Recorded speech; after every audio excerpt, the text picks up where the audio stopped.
Good morning, everyone, and welcome to our second installment of the Chapter 15 notes for AP US History Honors. Um, Today, we are going to be covering slides 6 through 10 on your Chapter 15 PowerPoints. So, if you want to go ahead and get those out, we can start there. All right, so quick recap.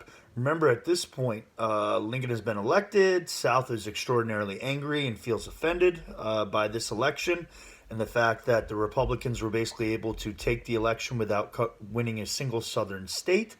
And so at this point, the Southern states, it starts with the Deep South, eventually it'll spread to the rest of the South, has decided to secede or leave the Union. And they make this finalized with the signing of the Confederate Constitution of the United States, which is a formal separation, a formal document of alliance between the Southern nations. Now, this does not mean that every single Southerner is on board, does not mean that the Civil War instantly breaks out. At this point, there's kind of a standoff between North and South. There's a legal debate of whether the South even legally can file these papers, and so on and so forth. So, if we go to slide 6 on the PowerPoint, the title is going to be The Failure of Compromise. And so, if you remember, we've had the Missouri Compromise, Compromise of 1850. We've had a number of different agreements that have tried to keep the balance between North and South. Some of the more moderate people from both the North and the South are going to try to continue these compromises. Even with secession and everything that's going on, you still have some politicians that are trying to loosely hold the nation together. One of these plans you're going to see on the first blank right here on the PowerPoint. It's going to be called the Crittenden Plan, named after the gentleman. Last name was Crittenden. And essentially, his proposal is a very simple one. Best way to keep the balance, let's make the Missouri Compromise permanent. Let's take that line, the 3630 line or whatever it was, I think it was, and we are going to draw it all the way across the nation, all the way to the Pacific Ocean. Everything above will be free, everything below will be slave. And basically, he's saying, let's take it out of the equation. Let's take the debate of slavery out of this. Let's put the nation back together. And by instilling this permanent Missouri Compromise, he is hoping that it will alleviate the tension between the North and the South. Reality is, he's just trying to kind of keep the status quo, I guess is the best way to put it. The reality is Lincoln, president at the time, rejects this compromise. Number one, Lincoln is going to say, I don't think this is going to end secession. I think that the problem has been pushed so far, and the South has been pushed to the brink of losing their culture or what they deem to be their culture. That Lincoln doesn't think that this Missouri Compromise is going to hold the country together at this point anyway. Second bullet down says misperceived depth of support for secession and thought the compromise would demoralize Union sympathizers.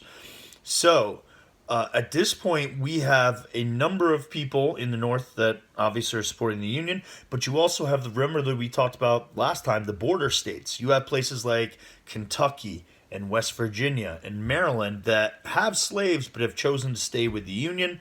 And essentially, Lincoln is going to see this as kind of being weak if he passes this compromise. And he's worried about losing the support of those states by appearing weak. And then last, viewed repudiation of majority rule. He basically says by giving in and extending this Missouri Compromise, we're actually punishing the majority. Got to remember, a majority of the Americans voted for Abraham Lincoln, even though the majority was from the North. The reality is, it still was more people voting for Lincoln than the other candidate, and so Lincoln basically says, "Well, we would be treading on those people by not following through." And actually, he basically viewed his election as a referendum against slavery, and he basically feels that he's doing the will of the people by trying to get rid of it. All right. And so those are kind of the reasons Lincoln is going to say, you know what, this compromise ain't happening. Crittenden plan out, we're not going with it. It's either all or nothing. At this point, Lincoln doesn't say he wants to go to war, but it's becoming more evident that he is willing to go to war to accomplish what he needs. All right, so let's click on to slide, I believe it should be 7. And so this slide, guys, is going to cover the actual beginning of the war, as it says in the title, and the war came. North seeks action to preserve the Union. Overall, the North is going to be active in trying to defend their southern forts against this new Confederacy. So even though the South has declared itself a new nation, there are still naval bases and army bases located all throughout the South. And essentially, the North does not abandon those forts. They don't just pack up and leave. They stay and leave their troops in order to keep control of those southern ports and other areas. And so the North is seeking to preserve the Union actively. They are taking action to do so. Now, with this, the South kind of views this as trampling on their sovereign country because they now view themselves as a new nation. And so you see several standoffs that happen all across the South. Most famously is going to be at Fort Sumter. Now, Fort Sumter is going to be the fort that protects the harbor in Charleston. It's one of the most important ports during this time period, one of the most important forts. And so the South will essentially blockade it. They surround the fort, at least on land, and they're not allowing supplies in or out. They're basically trying to force the Northern Army to either fire the first shots or to abandon this fort to the larger Southern force. And the standoff lasts, I believe, a couple weeks between the Northern troops inside and the Southern troops outside. But by April 13th, 1861, there has been no reinforcement or resupply of Fort Sumter. And so actually Fort Sumter falls. And essentially the Northern troops surrender. They leave. And the South will take control of this fort. Lincoln is going to use this as an advantage, though. Obviously, the North loses the fort, which is not something you really want to advertise. But at this point, Lincoln is going to use it as propaganda, as something to try to motivate the North, something to throw out there to the nation and say, look, we got to take action. We got to start fortifying. We got to start getting ready to fight. And so by April 15th, Lincoln is publicly calling on Northern militias and states to go to war with the South. He wants to send troops in. All right? Now, with this decision, April-May, once Lincoln officially says that he is going to use the National Army against the southern seceding states, this really answers the question for a lot of the upper southern states that have been on the fence.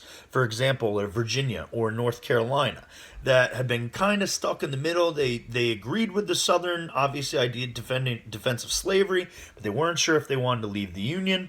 The upper South is going to view this acts of war, if you will, by Lincoln, or a declaration of war, or asking the states to go to war by Lincoln, that ultimately these southern states will view this as too far gone, and they will then formally secede. So you get the full Confederacy by April of or May of 1861.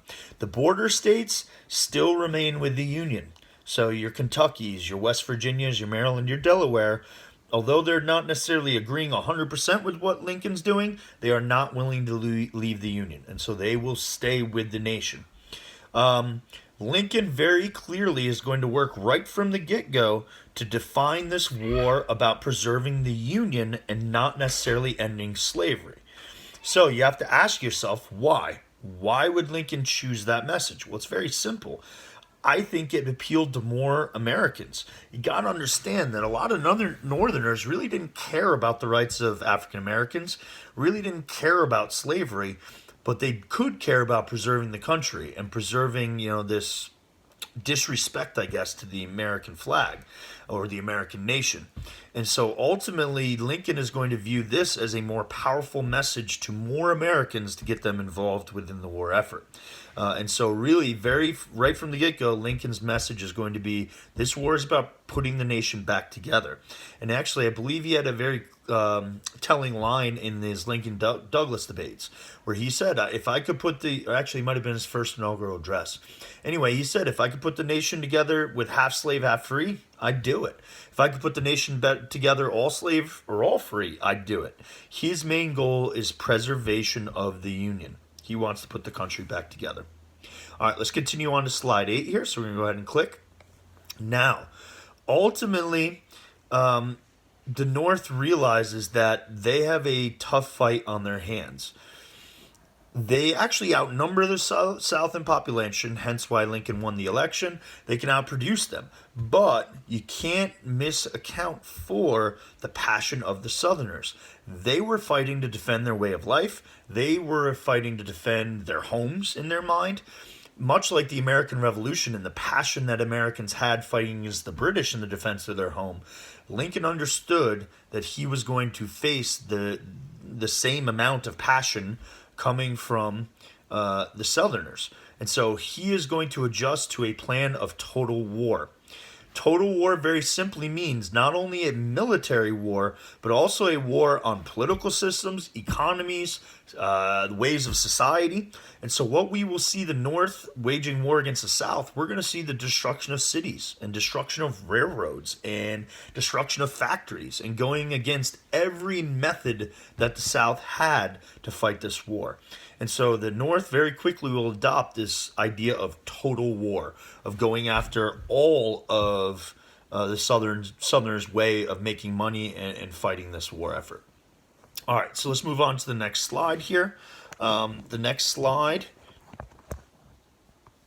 is going to be a chart here. If we go, sorry, I had to move it there. If we go ahead and look, the chart actually shows you how much the Northerners dominated population, workers, production, and firearms and guns. And these supplies will really end up being a huge advantage for the Northern war effort. And this will be a reoccurring theme we talk about this entire unit, where the North truly has the advantage numbers-wise and supply-wise. The South is going to have the advantage in defending their territory and the passion that they were fighting with. But this just goes to kind of show you how much the Northerners really outweighed the South in terms of industrial production at this point. So, ultimately, if you go to the last slide we're going to cover today, which is slide 10, it talks about kind of the goals militarily of how these sides thought they were going to win the conflict. The South adopts a defensive strategy. They're basically saying at this point, we'll let the North come to us. We're going to let them throw the first punches, but they're going to have to do it on our turf.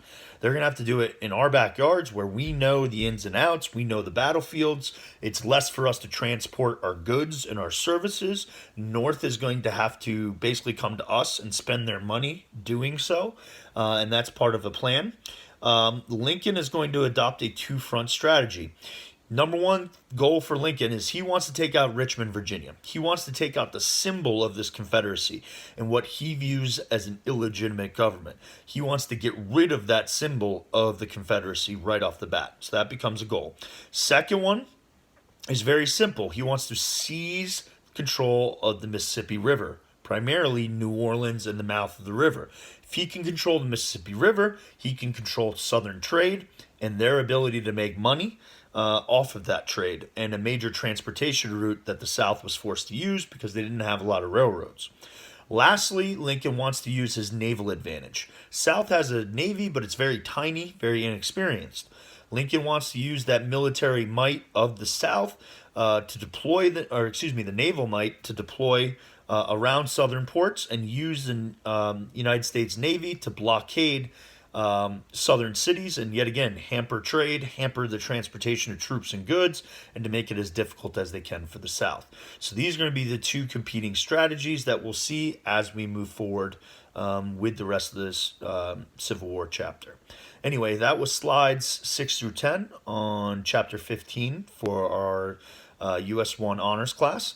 Hope you enjoyed it. If you have any questions, you can shoot me an email or a comment on Classroom, and I'll make sure I'll answer as quick as possible. Miss you guys. Stay well, and take care. Companion out. See you later.